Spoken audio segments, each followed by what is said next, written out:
listening to Kane and Randy on Scratch the Vinyl. Scratch the Vinyl.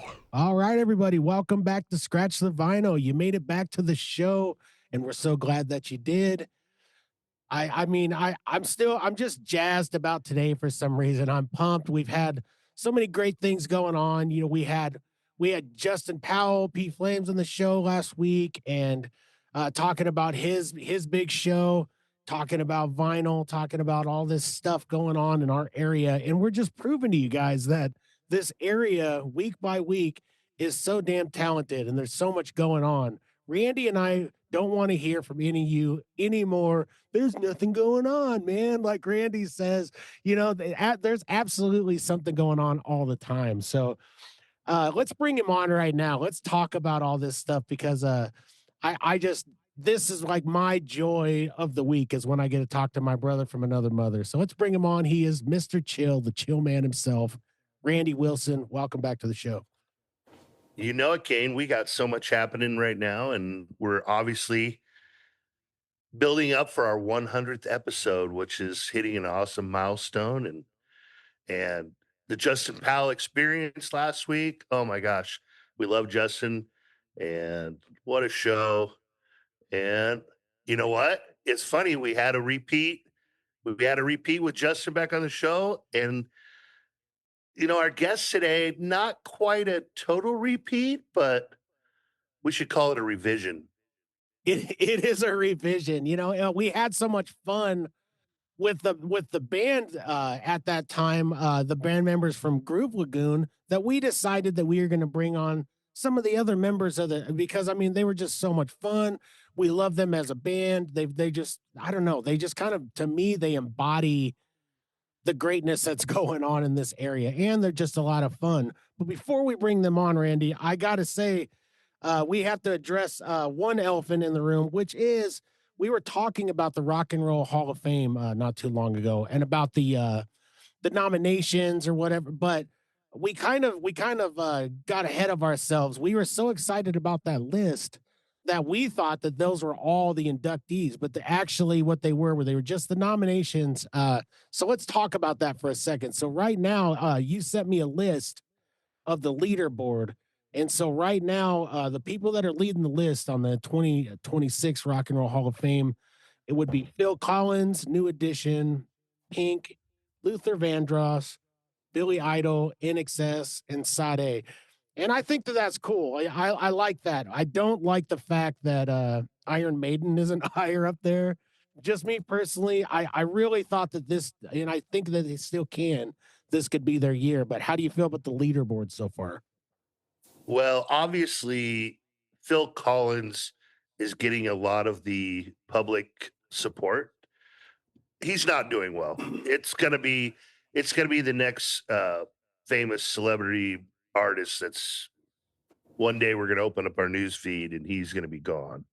He's not doing well. So um, they've kind of had an affinity right now, the fan support, trying to get in the artists that maybe this might be their last chance to get them on live. And so I understand that support.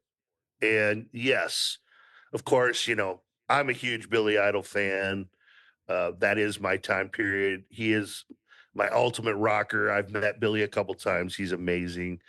Of course, I want to see him get in. And it doesn't surprise me he has a ton of fan support.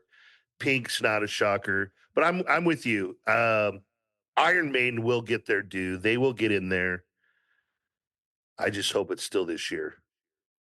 Well, it looks like at the bottom of the list, it looks like Joy Division and Jeff Buckley. I mean, at least right now, they're probably not getting in, but that doesn't mean they're not worthy, everybody. That just means they're not in yet. But I like this list. To me, if it were if it were today and they released this as the people that they're actually inducting in, I'd be happy with it. I think that they all have their merit. You kind of changed my mind, Randy, on some of it, on getting away from that old, oh, but they're not rock, man. Like it makes more sense to me when you explain it the way you've explained it to me a few times. Yeah, because Shakira is not high up on the list right now, which which does kind of shock me. I still think she has a lot of fan support, in my opinion. Oh yeah, I think she's gonna have her day. I think it's one of those things like you said where uh right now maybe she doesn't have the support to get in, but she's going to. I'm actually kind of shocked Oasis isn't higher up on the list. Like I said, I would love to see the Gallagher brothers slugging it out in the audience or something. Maybe they're afraid to put those guys somehow, or contractually, it might be hard to get them back together on a stage period.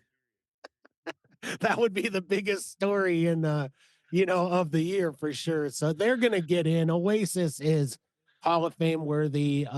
Wu-Tang Clan could sneak in there still, and Mariah Carey is on the cuff, everybody, with those damn Christmas songs and everything else and those high notes. She just might sneak in there. If you say her name 3 times, she'll appear. Christmas songs will start playing on the radio. That's right. I knew she was Candyman all this time. I had a feeling it was always about Mariah, and I won't say her last name because I don't want her to appear. So You've learned your lesson. I've learned my lesson. Well, let's bring our guests on, Randy. I'm too excited about it. Uh, you know, MJ and Ben from the Groove Lagoon were such a blast to have on. Let's bring on who we have today. So we have everybody yet another reason why this show does what it does. I mean, to just get to know these artists as best you can. And we're just going to try to, we're going to blast through this episode, Randy, and we're going to get to know these guys. So let's bring them on right now. We have Matt Squires, the guitarist, and Andy Guilford, the saxophone player from the Groove Lagoon. Hello, gentlemen. What's up, man? How you all doing? We're doing good, man. I'm not sure. I might be wrong, Randy, but I don't know if we've had a saxophone player on the show yet. So this pumps me up in more ways than you'll ever know. He's number one, baby. Well, I'm excited to be here. Add some spice to things. That's what I do.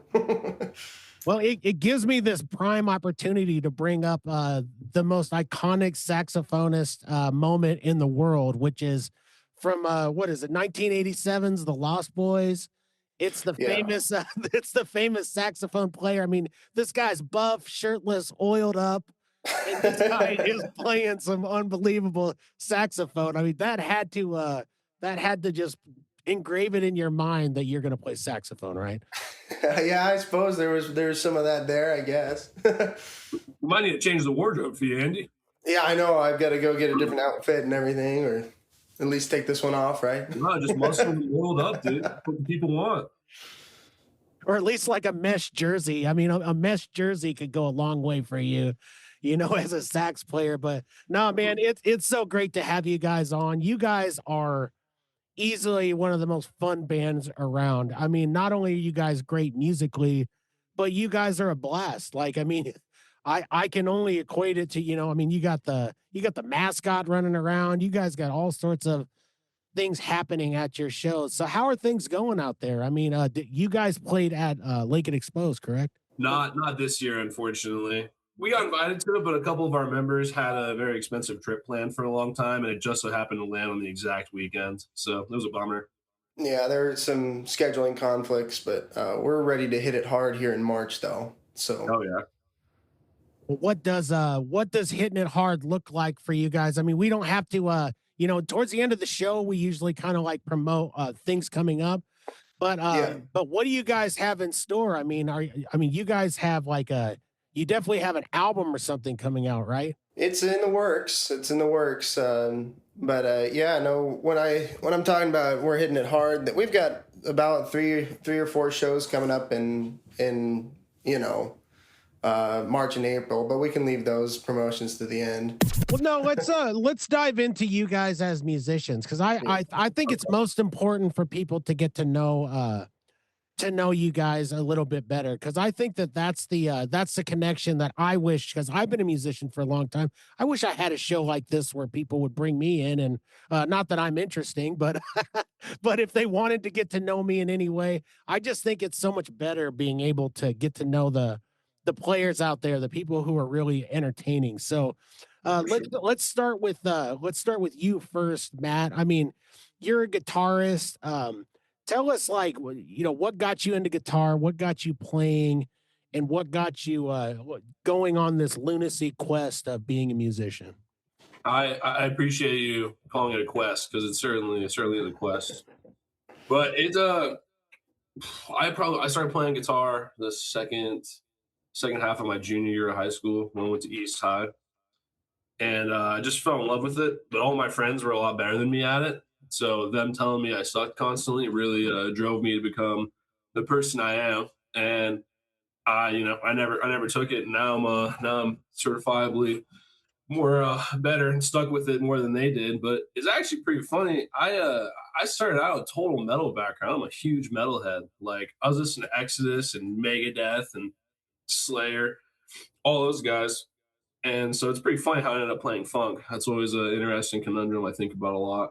But I think the correlation there is just the energy, and I try to bring that to the live shows because I'd always go out moshing, but now I can hop in the crowd and be jumping around and dancing. And a lot of it is really just trying to connect with the people because you can go see a show, but if the people on stage aren't having fun, other people aren't going to be having fun. And I was going to live shows for years in the Lincoln scene, and I pretty much just picked up everything that I thought bands could have like done better, uses like learning experiences, and I tossed it all into our performances. So I think that really created the environment that we have now. Well, if it helps you to know, me being out in the wild and just talking to people, you guys were probably one of the top of the list when people would come to me and go, "Hey, Randy, we're checking out the show. Do you guys know a Groove Lagoon?" And I'm like, "No." And then when we checked you out and started like, "Oh man, we got to get these guys on." But I want you to know, you had a buzz out there. Like Thank you. it was random to me, just going and talking to people, and they're like, "Man, Randy, you got to get these guys on the show." So that was kind of our introduction into learn a little more about you guys, and uh, of course having the other guys on, we learned a lot more. But Oh, for sure. love the energy you guys bring, and which kind of there's not a lot of groove bands out there that have a great saxophone player. Right. And Andrew, tell us kind of what does it mean to be kind of this prolific saxophone player in a local hot scene band? Well, I'd like to give credit first to just the musicians that are around me. I think something I've been thinking about for a while, just with my own playing, is I love being on stage. I love giving the energy, but I know I couldn't do that without the band and without my show partner in crime, Matt Squires. He and I, we riff off of each other all night. It's such a joy. It's not often we get a band that's got so many great talented people on it, and we don't get to interview a lot of let's face it, horn players or that Right, yeah. that kind of a thing. And I think you're such an integral part to the whole picture. I mean, that's just the truth of it. And like you said, you and Matt, the way you kind of riff off each other, like that's a special connection that we don't get, the fans don't get to see all the time. So Yeah. we really just kind of wanted a perspective of how does it feel to be, in such a good band and being a big part of it, even when maybe people don't go, oh, the sax player, but really you're part of the heart and soul. Well, yeah, and I think it's neat. Yeah, like you said, in the Lincoln music scene, I mean, there's a couple of bands out there that do have horn players, but there are not a lot. And I think being part of that niche area of public musicians, there's a lot of shows I'll play and then I'll get done with it and people will go like, "Oh, I've played saxophone before. I played saxophone in middle school and high school." And I'm like, "Oh," I always ask them like, "Do you play now? Do you still play now?" And they're all like, "Oh no, I couldn't do that. I couldn't get up there and do." I'm like, "You don't have to get up on a stage and play." I know plenty of musicians who don't play publicly. They play in their bedrooms, but they they experiment with their sounds by themselves and express their, that's how they get their feelings out. That's how they kind of, live life that way. And I always encourage anybody, if you've ever thought about playing horn or playing trumpet or clarinet or whatever, I mean, it's not, there's endless tutorials on YouTube on how to do those things. And all it takes is a passion of an individual to make art. Well, let's go back to Kane's question. What's your background to what kind of motivated you to move forward, and who was the kind of maybe the biggest influence on that? Yeah, so in middle school and high school, I fell into the watching a lot of brass house groups like Lucky Chops, and I noticed the saxophone player Leo P get on his stage with this pink hair and these this pink suit and some zebra print boots, and he was just, you got to look up the video, it's amazing. But he plays this amazing solo on a Barry sax, and so I kind of looked up to him and a couple of other saxophonists of like, that's the show style I want to have. I want to be not the and I don't want to be the guy who sits in the chair and just plays their solo and sits back down. And I feel like there's so much energy lost. I've seen some really great saxophone players play some amazing things, but they don't go up and express that with their whole self. So when I play, and I guess what inspired me to play is just to express music with my whole self, and to go out there and be, I guess part of the beacon of music, part of the art.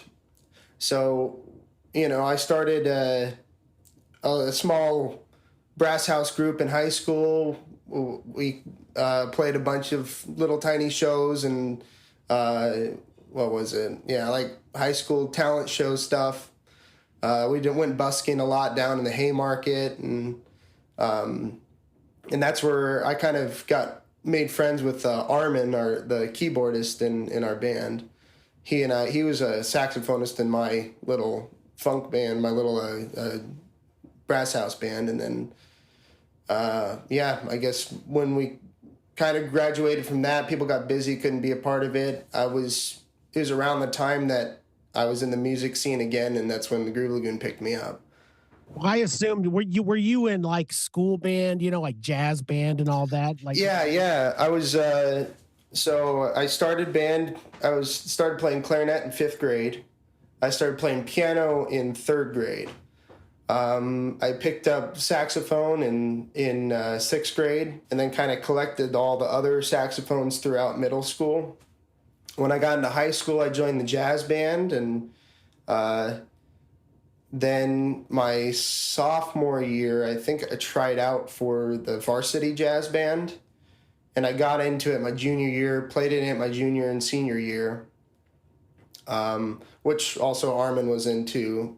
And then I was a first chair tenor sax for my senior year, and I was in 3 jazz bands at East. I mean, that's where most of these kids start. I mean, that my kid's in jazz band right now, and it's fast. And I really hope that he follows in you guys' type of footsteps. My son plays percussion. He plays like the vibes and all that. But I had no idea, like going to these competitions, like, man, these kids are super talented, really early, like more talented than I'll ever be on guitar, and they're just getting started. So I mean, they really do give you, especially at LPS, they really do give you a very good shot at becoming a musician. Oh, for sure. Yeah, absolutely. And I mean, sling back to that, your son playing auxiliary percussion, that's really neat. I don't see a lot of auxiliary percussionists out there playing in the Lincoln scene, so you could find his little niche there too. Well, when you go back and you listen to like all the old like movies and old jazz, and I mean, those type of percussions are so important. Like I go back and I listen to this and I start realizing like, oh my gosh, like the vibes especially are like an integral part of how all of this stuff is supposed to sound. Like, and so when he first told me he was going to do that, I was like, wait, you're doing what? You know, like I thought he was just going to play, you know, the drums or whatever. But man, it's been really exciting to see him Yeah. grow on that. Yeah, there's a lot more to percussion than just, you know, beats and drums and snare drums and cymbals and stuff.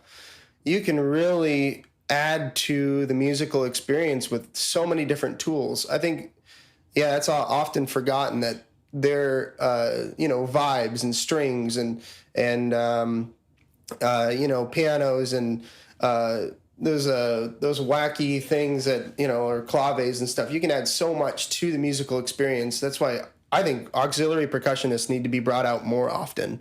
I'd love to see more aux percussionists out there.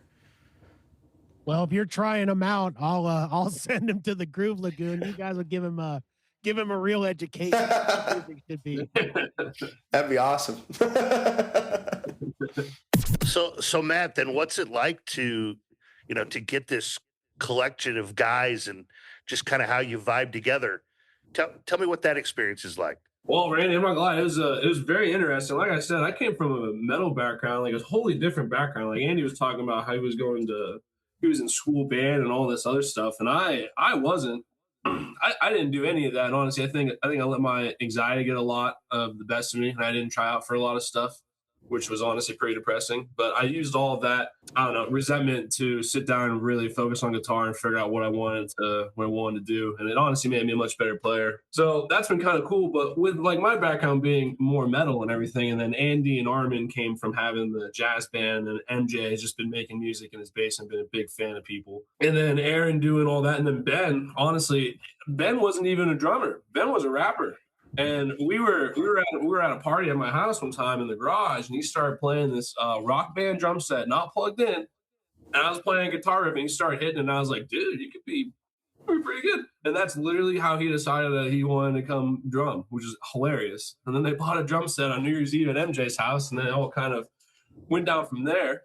So that was pretty funny. But before all that, it was MJ and me in his apartment with the love of funk together, and then we started creating that. We made an album called The Contemplation Station, which was very interesting. Honestly, I thought it was really funny because he would send me stuff, and it's stuff that I've never even heard before, so I challenged myself to try and create some of it, and then I fell in love with funk music. Around the same time, I listened to a lot of the Grateful Dead, and one of my biggest bands that I love the most is Pigeons Playing Ping Pong.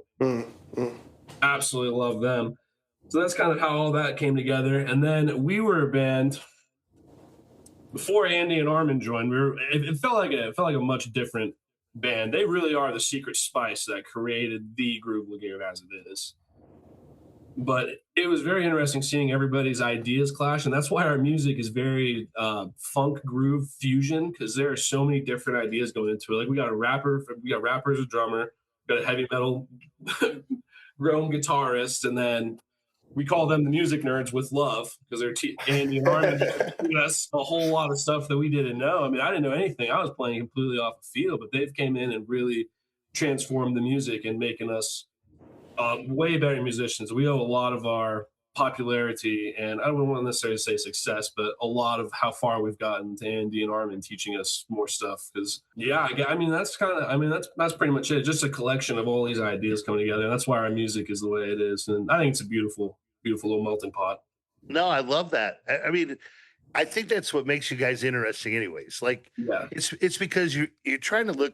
Everybody is trying to look for their sound, and the reason you guys have a certain sound is because it makes sense now. You all come from a different area, and you found a way to make it work. In a day and age where egos and trying to make it in the music business is hard, anyways. Sure. To get 6 guys or whatever to figure a way to blend their stuff together can sometimes seem impossible. You guys have seemed to make it work really well. You know, I came into this band with a pretty big jazz background. You know, we're kind of talking about how trying to create our sound. It's kind of neat to see how so many different mindsets towards music create this, you know, and experience levels, you know, regardless if you've been playing guitar for, you know, since your sophomore year of high school or since you were 3 years old, or our drummer, you know, learning it on the fly and kind of picking it up. And when you start to grow inside of the sound, like, you know, this band is pretty young. We're only 2-3 years old, I guess. Where you're growing inside of that sound, you start to master that, I guess, the vibe you're trying to give off, the colors you're trying to make.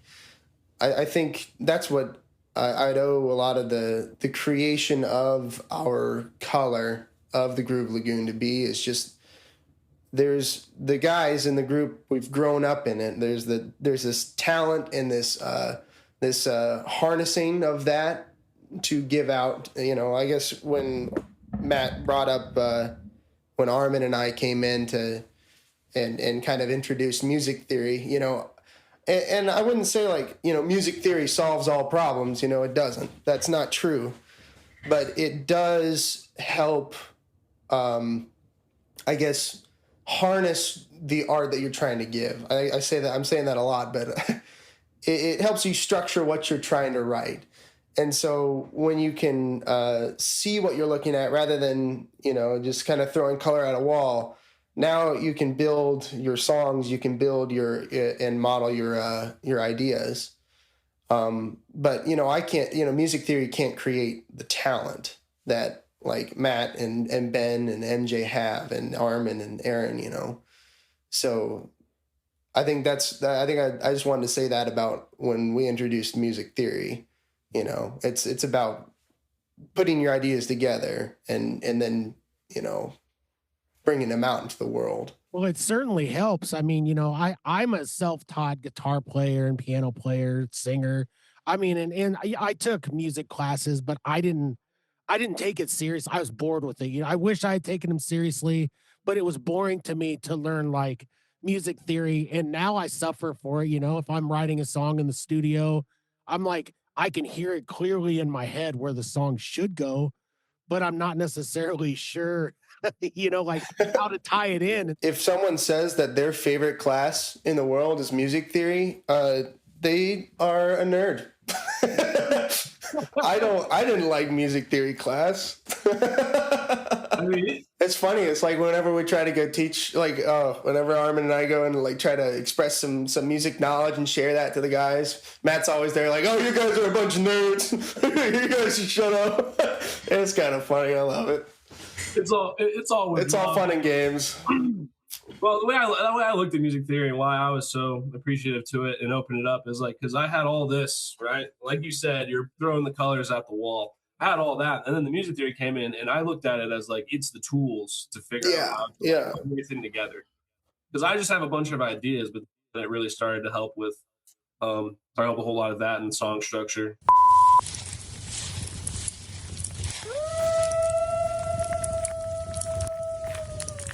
Out in the wild, there's one creature feared by hunters, admired by lumberjacks, and envied by hipsters. Yeah, it's me, the elegant Sasquatch, and let me tell you, these locks don't tame themselves. Introducing the Elegant Sasquatch Grooming Company. Beard oils, butters, and washes so good, they'll make your face smell like you wrestled a cedar tree while sipping fine whiskey. Last week, a hiker followed me for 3 miles just to ask what cologne I was wearing. Joke's on him. I don't wear cologne. I wear the gentleman. Upgrade your beard game. Sophisticate your outer beast. Find the Elegant Sasquatch Grooming Company at elegantsasquatchco.etsy.com. And stop stealing my jerky!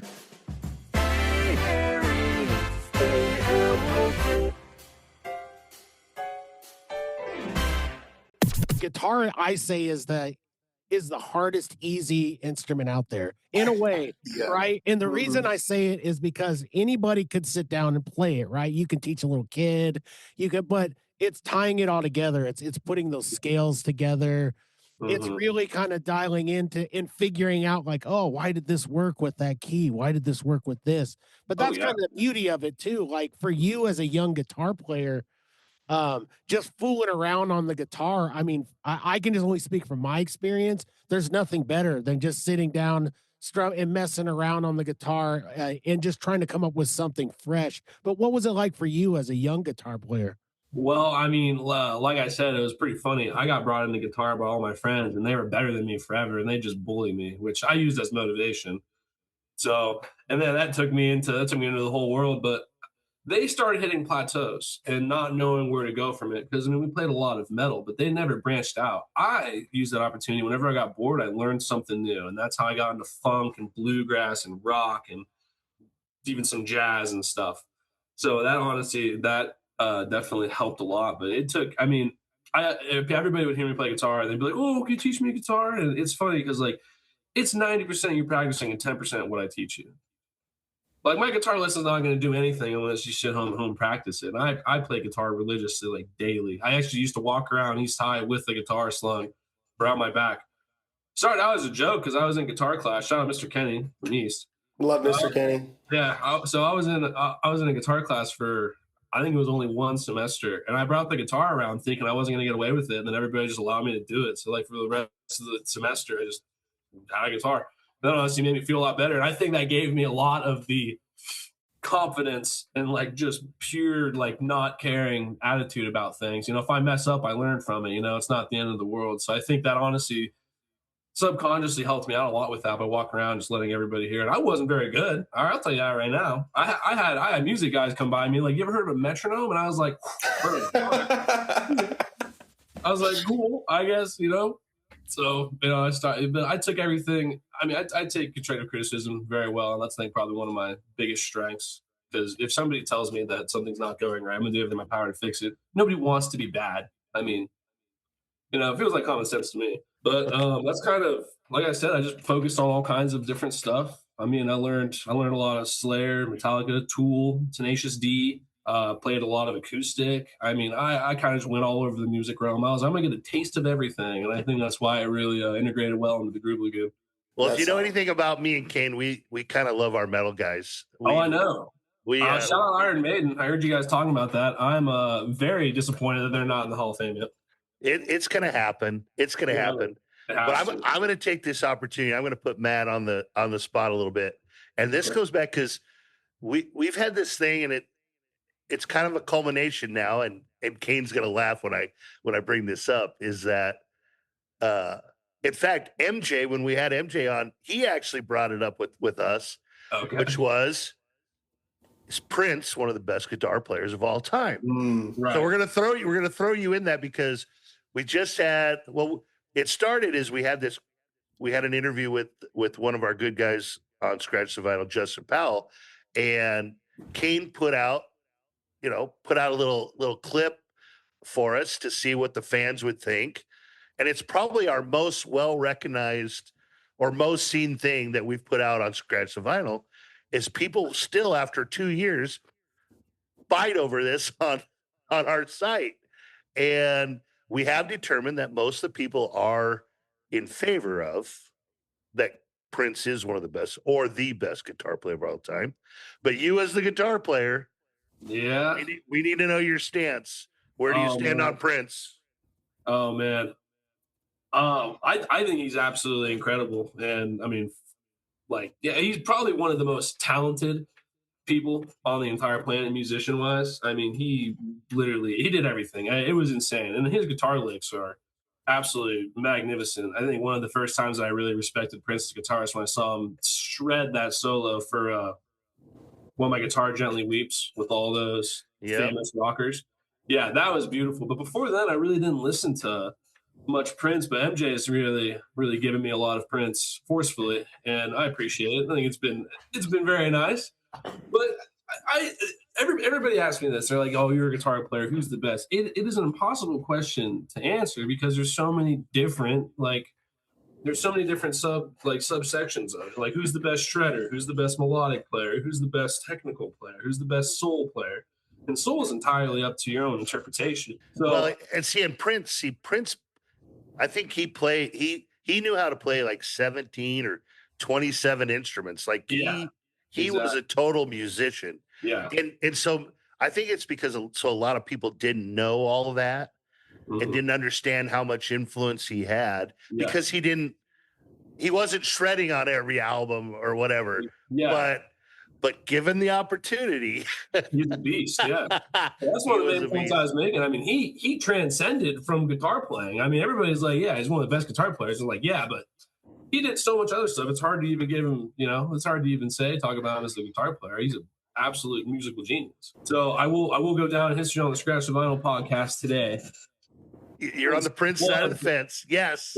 Prince is one of the best. 100%. Sorry, Kane. I had to go there. No, don't be sorry. I always love that. I've been doing shootouts on TikTok lately where I've been pitting guitar players that I know aren't in the same category just to trigger people. And I don't want them to get mad at each other, but like I'll purposely put Slash over here with I don't know, David Gilmour or something. Oh, And of course, these people, they get so angry and it's not right. They're not the same. And that's the whole point of it. It's fun to just ask yourself, like, who's better between the two? Yeah. And so that's why we do it. So I don't know. I mean, are there any saxophone shootouts that I'm missing out on here, Andy? Well, I think people say that Kenny G's the best. I don't think so. I think he's fantastic for what he does, but that's about it. Yeah, there's a couple of, there's the same thing where people talk about Prince being the best, and then with the whole saxophone thing, who's the best saxophonist? I don't know, but I think, in my opinion, out of experience, Leo P, if you ever get a chance to check out that saxophonist, he is amazing. He infused jazz with dubstep, and I think that is just so awesome. You didn't know we were gonna get into some saxophone smack, Kenny G smack on the show today. Yeah, I know. Well, you added the horn player to it, so you get what you got for it, No, but if you want me to comment on the Prince thing, I mean, I think one of my favorite guitarists is Mark Knopfler from Dire Straits, but being in the band with MJ, the biggest Prince fan I've ever met, I wasn't a big Prince fan. I didn't really know who he was. And shame on me, because he introduced that to me, and I started listening to Prince a lot. And my girlfriend, she really likes Prince. She thinks he's fantastic. And she's like, "You've never heard this? You haven't heard that?" And I'm like, "No, I haven't." So when I went on a trip with some of my friends, we went and listened to a bunch of Prince albums and stuff. And I will have to say Prince is spectacular for the art that he makes. I think he's so creative and so diverse in all of the different genres he makes. And we were talking about who's the best guitar player in, this genre or that genre or this, this type of style. I would say Prince stands pretty far up there for his talent in his just all the different types of styles of playing guitar. So I will say that Prince does have my endorsement for a number one. You know how we started this, where we were asking you, like, what do you guys got going on? Well, I told you we sit down and start talking about music, and time will fly. Oh, for sure. So first off, I want to tell you guys, thanks for taking some time out today to just, again, sit down and kind of, let our fans kind of get to know who you guys are.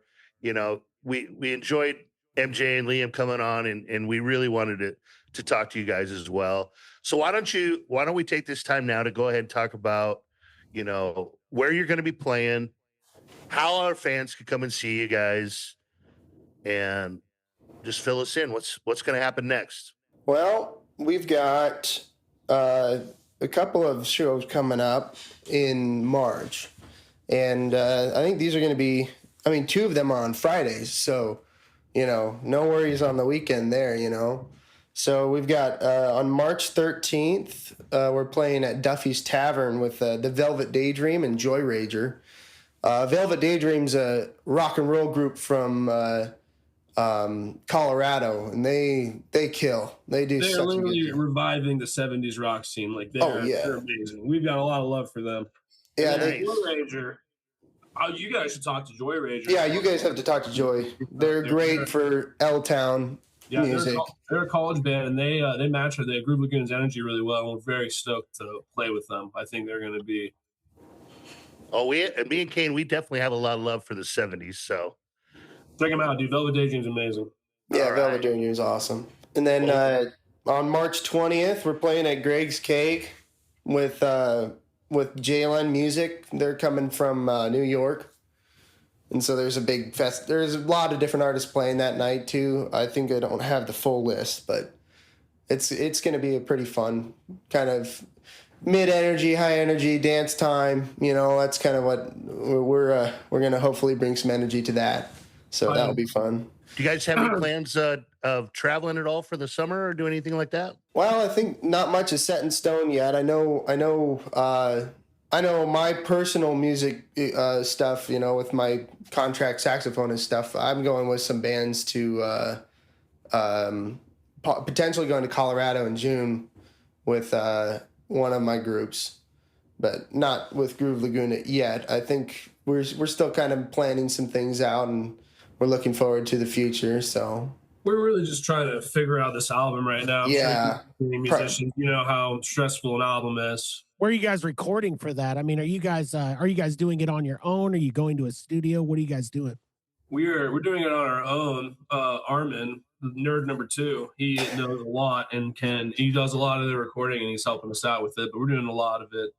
We're pretty much just recording it all on there. I mean, it's a lot easier. We're musicians, so money's not exactly our biggest strength. Yeah. Well, we have 2 different studios. We've got one at MJ's and then one at Armin's, and depending on what type of work we're doing. And then also I've got my own studio, and I don't live in Lincoln, so I have my own studio. I record my parts and send them over to Armin. He mixes them all. So, but yeah, I know, kind of like what Matt was saying. You know, we've kind of shifted our priorities to. We've been trying to get this album done, because once we get that done, we can start rehearsing it more. We can bring out a bigger show, some new stuff, and kind of share a new idea, a new color. Because I can't spoil too much of our album, but I will say it's really neat to see where our sound is going. It's really neat to see the new colors and the exaggerations of the last album. I think in your last podcast, you were talking about the sequels to horror movies and stuff like that. How you want them bloodier, gorier. You know, this is going to be kind of that same thing where there's going to be a lot more color in this. There's going to be a lot more emotion. There's going to be a lot more partying. You know, there's going to be, I know the contrast of this album is going to be amazing. I just can't wait for y'all to hear it. Yeah. I think the first album that we released was a real big kind of just experiment. We just threw a bunch of stuff at a wall and to see what stuck. And now we've kind of capitalized on that and the thing that we're going to. So, you know, we went for a lot of groove and more emotional, more kind of in-depth songs. So a lot of them are very random, and this album is going to like flow a lot more. But also, right, but before I forget it, we forgot about one big show. Yeah, well, I was saving that for the finale. So. Oh, okay, we'll save that for now. Well, you can give it if you want. Well, I mean, now everybody's teased, man. I mean, I kind of okay. Well, you make that call, okay? So, I announced the other ones. You can announce this one. Yeah, I'll take this one. Don't worry, champ. Share the load. So we're gonna be playing with Platinum Moon at the Bourbon on March 25th, which is a Wednesday, but it's gonna be worth it. We're gonna be playing with the Zoes or the Zooies. I'm not really sure how to pronounce it. I've seen them. It's the Zoes. It's the Zoes. Zoes. Yeah. So we'll be playing with the Zoes with them and Platinum Moon. They open for the Mummies, which is another one of our biggest inspirations. Mummies is my biggest inspiration for funk. I love those guys. I mean, two of the dream goals we have are to open for Pigeons Playing Ping Pong and open for the Mummies. I mean, those are two of the best goals we have that we want to try and reach. But come out and see us March 25th with Platinum Moon. Platinum Moon, yeah, really good show. It's a female lead rock group, so like a female singer rock group. They are fantastic, high energy, quick music, just fun all over. I got to see them live, and they brought just a wonderful show. I can't, they are really, really talented musicians, all of them. all of them get a good part in their show to demonstrate, the type of art that they can make, and it's really neat. Kane, there you have it. I think we know now what we're going to have to do on the 25th. I think so. We've had the Zoes on the show as well, so it would be good to kind of kill a couple birds with a couple stones, right? And go there. Oh, yeah. Absolutely.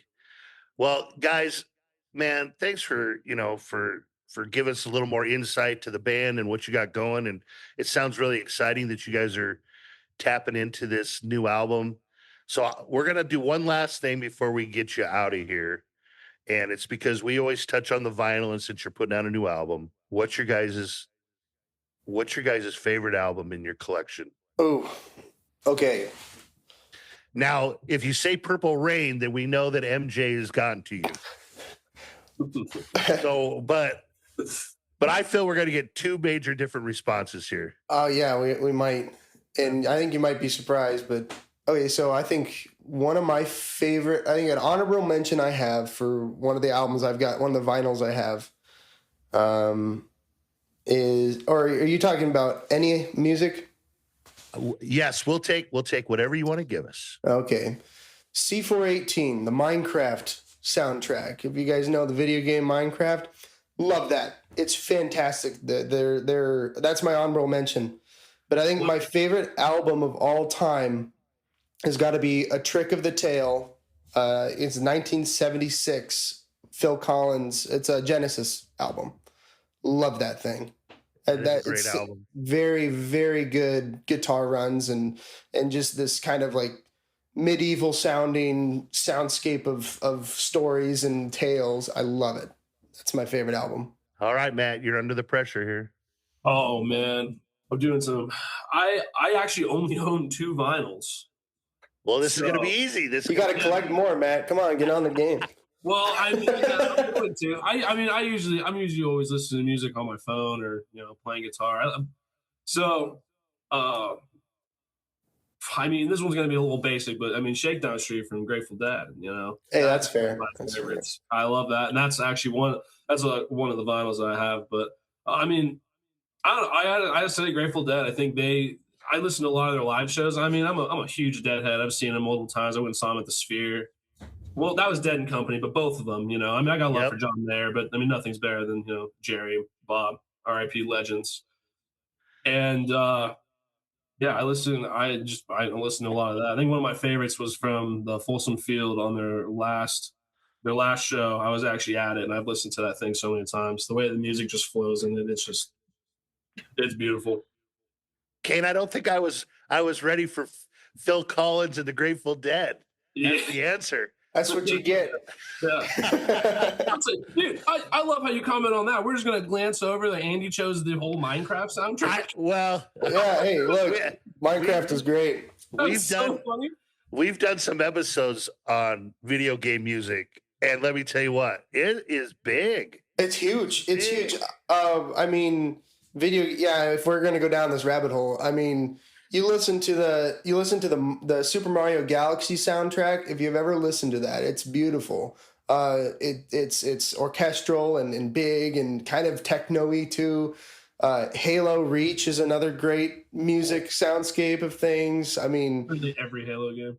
I know, and yeah, it's like I think video game music is not as recognized as a huge staple, and I'm glad it's starting to kind of come back up. Where people are, there's a really good saxophonist. It's called Insane in the Rain Music. He's on YouTube. He does all these amazing. I guess maybe I could say he's one of my inspirations for playing sax. I watched all of his videos. He wrote so many different arrangements for like video game jazz, and like took Zelda and Mario and what else? Like just a bunch of other classic games and threw all the music together and made it into jazz, made it into this. And it's such a great palette to bring music into. Is video games it's both an experience, a listening experience and a visual experience, and you're just in it, sort of like going to a show. You're dancing, you're moving, you're doing something. Playing a video game, you're kind of linking your brain with that music and with that environment. Well, why Matt, wouldn't it, right, Randy? I mean, Yeah. we sat in front of our NES for so long. I can recite the entire Castlevania soundtrack to you in my mind. Like, I mean, Mega Man, all of these. Yeah. I was listening to Super Mario 2, the OC or I guess the re-release. I was listening to the whole album there just the other day. I was like, this is so good. Like, and I had an SNES too, so like that's what I played. Well, even the sports games, you know, like Tecmo Super Bowl has one of the most legendary soundtracks of all time. Like everything that happens in the game shifts to another soundtrack and to another thing. So it's like, I mean, to me, it makes sense. I think it's cool that video game music is high up there, but it is kind of funny too. It's a funny answer. I agree with it in a way, but I get it. Like people are huge into this. All my kids, it's all they Yeah. It's a soundscape with C418. Even his stuff that isn't music or isn't it's all music, but his stuff that isn't video game music. There's so much more in his catalog of things to listen to. But you know, I think he just captured a lot into the stuff he put into that one game. Well, But Matt, I'm going to tell you, if we ever get you to actually, you know, have Kane drag you down to one of the record shops and help you find a couple more albums to add to your collection, you might go down the rabbit hole when you start listening to them front to back, and you're going to get hooked just like we are. Oh, for sure. I'm excited for it. We could schedule that any day for you to go with me to Backtrack Records. I mean, because I go to these places and I dig through those cheap bins. You know, I'm broke too. You know, so it's like I buy up all the like junk records because I can't get enough of it. But hell, man, I'll even donate some of the gold that I have sitting in the back of my bins here. Just for, you know, Appreciate it. Yeah, one vinyl that I really, really do want. I don't know why I didn't think about this as my favorite album, but it's definitely up there. Psychology by Pigeons Playing Ping Pong. Oh yeah. That whole album is amazing. It's got FU, Melting Lights on it. I mean, it's masterpiece. If I could have that on vinyl, we can make that work. I'm excited.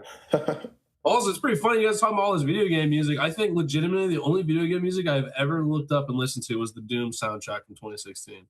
You have to go check out Super Mario Galaxy. I will. I mean, you guys brought up stuff that way. That's a whole new realm. For me. Oh man, you can go forever listening to those things. That's cool. Yeah. I like that. Well, there you go, guys. It just proves we're all nerds at heart here in the music. Oh, yeah. That's right. Be a nerd.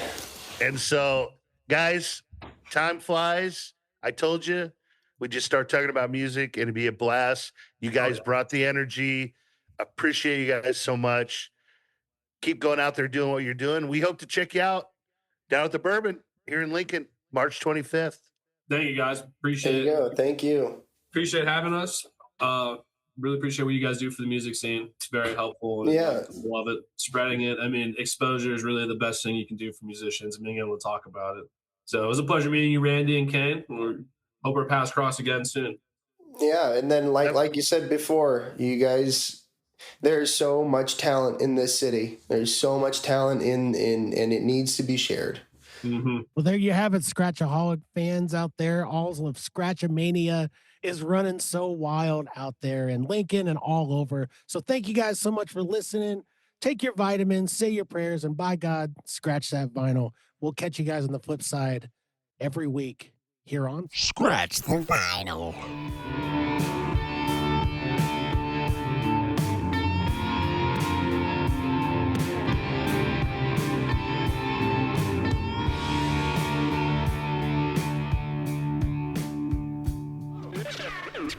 Scratch the Vinyl.